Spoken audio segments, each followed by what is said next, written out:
അസ്സലാമു അലൈക്കും റഹ്മത്തുള്ളാഹി വബറകാതുഹു.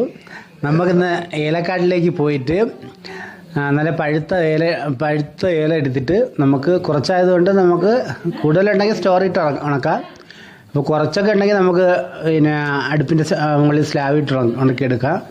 അപ്പോൾ നമ്മൾ ഒരു മൂട്ടിലേക്ക് പോയപ്പോഴും അവിടെ ഇല നല്ലതുപോലെ പഴുത്തിട്ടില്ല. പിന്നെ അത് കഴിഞ്ഞിട്ട് നമ്മൾ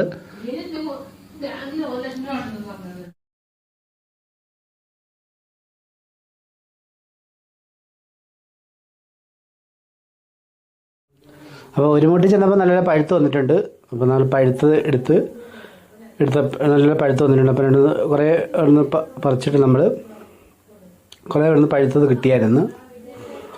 അപ്പോൾ നമ്മൾ ഒരുപാടൊക്കെ ഉണ്ടെങ്കിൽ നമ്മൾ സ്റ്റോർ ചെയ്തിട്ടാണ് ഉണക്കുന്നത്. ഇതിപ്പോൾ വീട്ടാവശ്യങ്ങൾക്കൊക്കെ ഉണ്ടെങ്കിൽ കുറച്ചുണ്ടെങ്കിൽ നമുക്ക് ഉണക്കിയെടുക്കാം.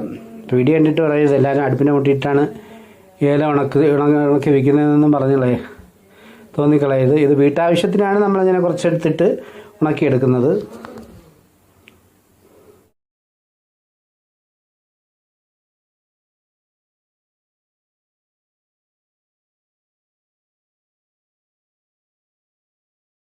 അപ്പം നമ്മൾ പഴുത്ത ഏലം കൊണ്ട് സ്ലാബിൻ്റെ മുകളിൽ ഇട്ട് അത് 2-3 ദിവസം കൊണ്ട് ഉണങ്ങി വന്നിട്ടുണ്ട്.